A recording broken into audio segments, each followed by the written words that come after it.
Cuando tu cuerpo llega al punto de quiebre, cuando cada fibra muscular grita pidiendo parar, cuando el aire entra en tus pulmones como fuego líquido, algo extraordinario sucede en tu mente. No es lo que crees, no es debilidad, no es confusión. Es una transformación radical de cómo tu cerebro procesa la realidad, cómo toma decisiones, cómo construye el significado de cada paso que das. Durante décadas, creímos que el agotamiento extremo simplemente apagaba nuestras capacidades mentales, como si fuera un interruptor que se desactiva cuando la batería se agota. Pero la verdad es infinitamente más compleja, más perturbadora, más fascinante. Tu lógica mental no desaparece cuando corres al límite del agotamiento, se reescribe, se reorganiza. Se convierte en algo que tu mente consciente no puede reconocer porque está operando en un nivel que la cognición ordinaria nunca alcanza. Alan Turing, el hombre que definió los límites de lo que una máquina puede calcular, pasó años investigando precisamente esto, cómo el cuerpo humano, cuando se empuja más allá de sus fronteras conocidas, revela estructuras de pensamiento que normalmente permanecen ocultas bajo capas de procesamiento consciente. No era un corredor de maratón, no era un atleta de élite, era un matemático obsesionado con una pregunta que lo consumía. ¿Qué sucede cuando el hardware biológico del cerebro humano se ve forzado a funcionar sin los sistemas de refrigeración que normalmente lo protegen? ¿Qué lógica emerge cuando la mente ya no puede permitirse el lujo de la deliberación cuidadosa? Esta es la historia de cómo tu cerebro se comporta cuando llegas al borde del colapso.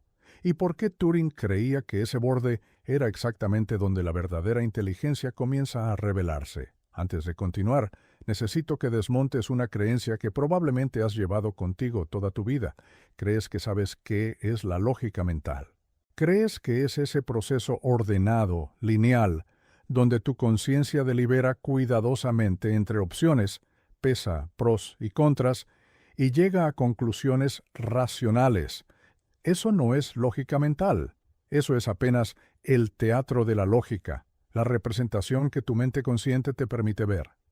La verdadera lógica mental es algo que ocurre en las sombras, en los procesos que tu conciencia nunca puede observar directamente. Es el trabajo de millones de neuronas operando en paralelo, tomando decisiones antes de que tengas conciencia de que hay una decisión que tomar. Y cuando corres al límite del agotamiento, ese teatro se desmorona.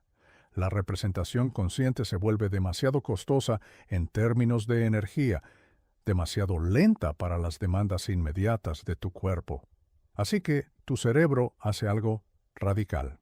Abandona la ilusión de control consciente y se sumerge completamente en los procesos subconscientes que siempre han estado dirigiendo realmente el espectáculo. Turing entendía esto de una manera que la mayoría de los neurocientíficos de su época no podían comprender. No porque fuera un neurocientífico, sino porque era un lógico. Sabía que la lógica no es un proceso que ocurre en la conciencia. La lógica es un proceso que ocurre en la estructura misma de cómo el universo está organizado. Y el cerebro humano es simplemente un sistema que ha evolucionado para detectar patrones en esa lógica.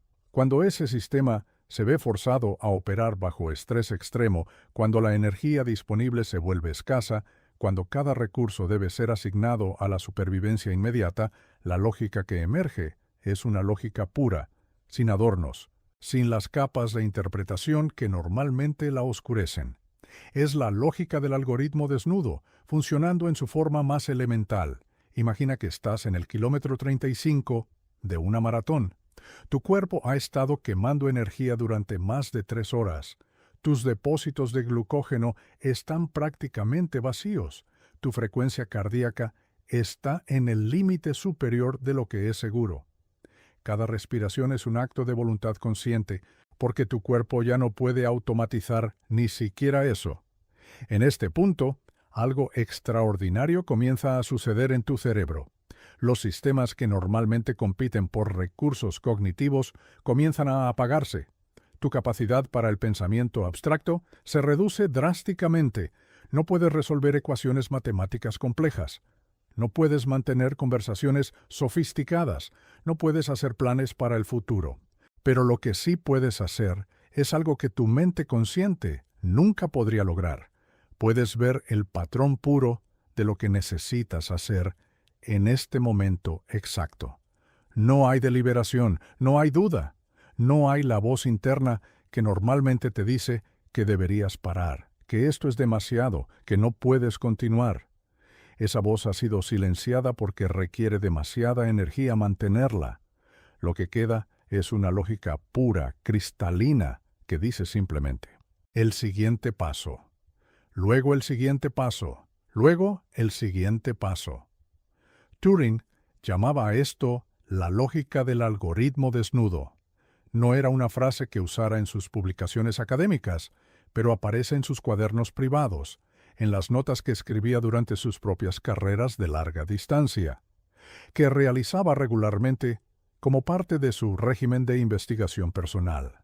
Creía que el cuerpo humano, cuando se empuja al límite, revela la estructura fundamental de cómo funciona realmente el pensamiento, y esa estructura no es la que enseñan en las universidades, no es la que describe la psicología cognitiva, es algo mucho más primitivo, mucho más poderoso, mucho más cercano a la verdad de lo que realmente somos. Durante la Segunda Guerra Mundial, mientras trabajaba en Bletchley Park, descifrando los códigos de la máquina Enigma, Turing desarrolló una rutina peculiar. Cada tarde, después de horas de trabajo mental intenso, salía a correr. No eran carreras cortas, eran carreras largas de 10, 15, a veces 20 kilómetros que lo llevaban al borde del agotamiento físico. Sus colegas pensaban que era excéntrico, algunos creían que era una forma de escapar del estrés del trabajo. Pero Turing tenía una razón muy específica para hacerlo. Sabía que los problemas más difíciles que enfrentaba, los que su mente consciente no podía resolver incluso después de horas de deliberación cuidadosa, a menudo se resolvían durante esas carreras. No mientras corría conscientemente, sino en el momento en que llegaba al punto de agotamiento extremo, cuando su mente consciente finalmente se rendía y permitía que los procesos subconscientes tomaran el control. En ese estado, su cerebro podía hacer conexiones que la lógica consciente nunca habría permitido. Podía ver patrones en los datos que su mente deliberativa había pasado por alto. Podía generar soluciones que parecían venir de la nada, pero que en realidad provenían de un nivel de procesamiento que operaba sin las limitaciones de la conciencia. Turing documentó esto en detalle. Registraba los problemas en los que estaba trabajando antes de salir a correr, y luego anotaba las soluciones que llegaban durante el agotamiento extremo. El patrón era consistente.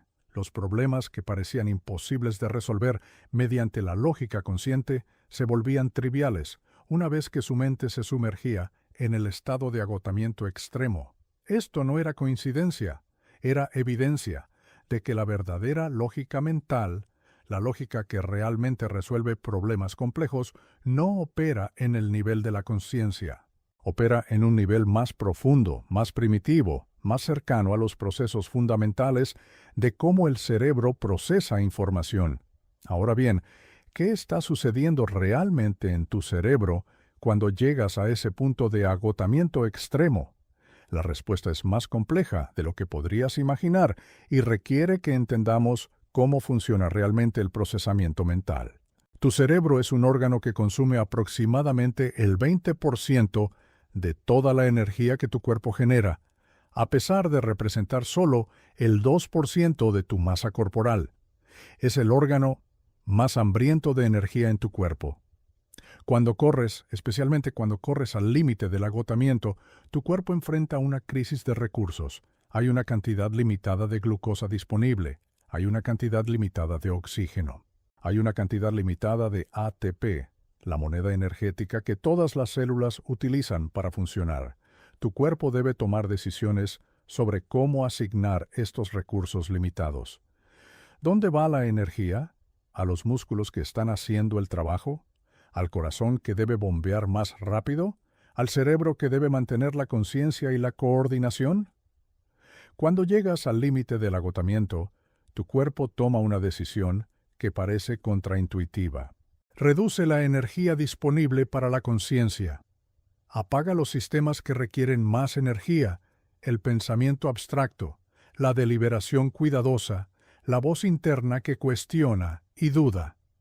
Mantiene encendidos solo los sistemas que son absolutamente esenciales para la supervivencia inmediata: la coordinación motora, el procesamiento sensorial, la respuesta a estímulos inmediatos. Lo que queda es una forma de lógica mental que es radicalmente diferente de la que experimentas en tu vida cotidiana.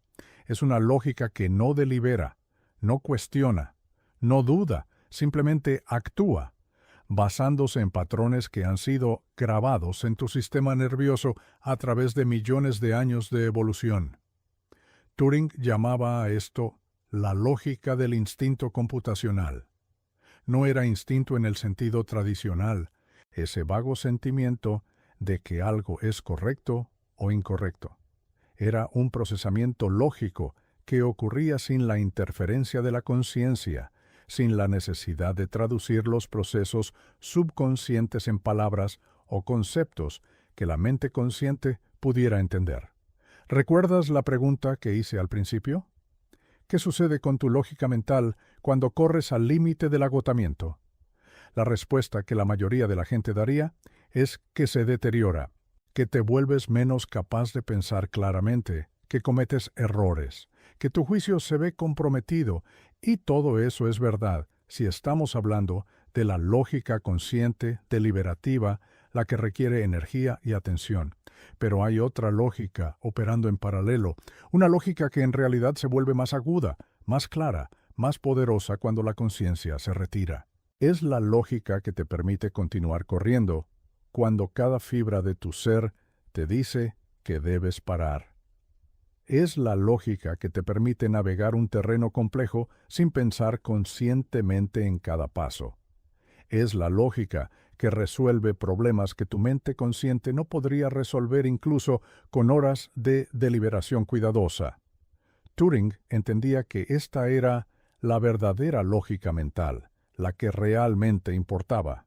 La conciencia, en su opinión, era casi un epifenómeno, un subproducto de procesos más profundos que ocurrían en las sombras. La verdadera inteligencia, la verdadera capacidad de resolver problemas complejos, residía en esos procesos subconscientes, en esa lógica que operaba sin palabras, sin conceptos, sin la necesidad de ser traducida en términos que la conciencia pudiera comprender. Y cuando corres al límite del agotamiento, cuando tu cuerpo te fuerza a abandonar la ilusión de control consciente, es cuando esa verdadera inteligencia finalmente puede emerger sin obstáculos. Pero aquí es donde la historia se vuelve realmente perturbadora, porque si la verdadera lógica mental, la que realmente resuelve problemas, es la que opera sin conciencia, sin deliberación, sin la capacidad de ser observada directamente, entonces, ¿qué significa eso para la idea de que somos seres racionales? ¿Qué significa eso para la idea de que tenemos control sobre nuestras decisiones? ¿Qué significa eso para la idea de que somos fundamentalmente diferentes de las máquinas? Turing pasó años investigando estas preguntas y llegó a conclusiones que lo perturbaron profundamente. Porque si la lógica mental verdadera opera sin conciencia, sin deliberación, sin la capacidad de ser observada, entonces es indistinguible de un algoritmo, es indistinguible de un proceso computacional, es indistinguible de exactamente el tipo de proceso que ocurre en una máquina. Turing sabía que esto era verdad.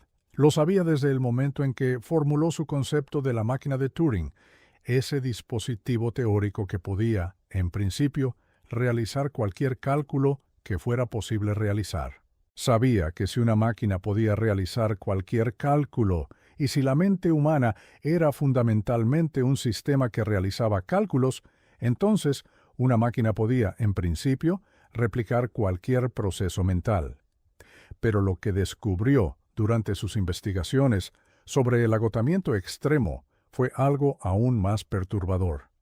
No solo podía una máquina replicar los procesos mentales conscientes, podía replicar los procesos mentales subconscientes, la verdadera lógica que residía en las sombras, la lógica que realmente resolvía problemas. Y eso significaba que la diferencia entre la mente humana y una máquina no era una diferencia de tipo, era una diferencia de grado, era una diferencia de complejidad, pero no era una diferencia fundamental. Ahora, déjame hacerte una pregunta que probablemente nunca te has hecho. Cuando corres al límite del agotamiento, cuando tu mente consciente se retira y la lógica subconsciente toma el control, ¿quién está corriendo? ¿Eres tú? ¿O es algo más, algo que ha estado dentro de ti todo el tiempo, esperando la oportunidad de emerger? Algo que es tan antiguo, tan primitivo, tan alejado de lo que consideramos yo, que casi no podemos reconocerlo como parte de nosotros mismos. Turing creía que esta era la pregunta más importante que la humanidad podía hacer. Porque si la respuesta es que no eres tú, que es algo más, algo que opera según reglas que no puedes comprender conscientemente, entonces, ¿qué significa eso para tu sentido de identidad? ¿Qué significa eso para tu sentido de agencia? ¿Qué significa eso para la idea de que eres el autor de tus propias acciones? Estas no son preguntas académicas, son preguntas que van al corazón de lo que significa ser humano. Y Turing sabía que la respuesta, cualquiera que fuera, tendría implicaciones profundas no solo para la filosofía, sino para la ciencia, para la tecnología, para la forma en que entendemos nuestro lugar en el universo. Durante los últimos años de su vida, Turing se volvió cada vez más obsesionado con estas preguntas. Aumentó la frecuencia y la intensidad de sus carreras de larga distancia. Algunos de sus colegas reportaron haberlo visto corriendo en condiciones climáticas extremas, empujándose más allá de lo que parecía seguro o razonable. No estaba buscando el ejercicio físico. Estaba buscando ese estado de agotamiento extremo, ese punto donde la conciencia se retira y la verdadera lógica mental puede emerger sin obstáculos. Estaba buscando respuestas a preguntas que creía que sólo podían ser respondidas en ese estado liminal entre la conciencia y la inconsciencia, entre el control y la rendición. Y en esos estados, en esas carreras al borde del colapso, creía que había descubierto algo fundamental sobre la naturaleza de la mente humana, algo que la ciencia oficial aún no estaba lista para aceptar, algo que desafiaba las suposiciones más básicas sobre lo que nos hace humanos. Entonces, ¿qué sucede realmente con tu lógica mental cuando corres al límite del agotamiento? La respuesta, según Turing, es que se transforma. Se convierte en algo más puro, más primitivo, más cercano a la verdad de lo que realmente eres. Se convierte en un algoritmo desnudo, operando sin las capas de interpretación que normalmente lo oscurecen. Se convierte en la lógica que ha estado dentro de ti todo el tiempo, esperando la oportunidad de emerger. Y en ese estado, en ese momento de agotamiento extremo, es cuando finalmente puedes ver la verdad sobre ti mismo. La verdad de que no eres tan diferente de una máquina como crees. La verdad de que la lógica que te define no es la lógica consciente, deliberativa, que crees que eres. Es la lógica subconsciente, la lógica que opera en las sombras, la lógica que es indistinguible de un proceso computacional.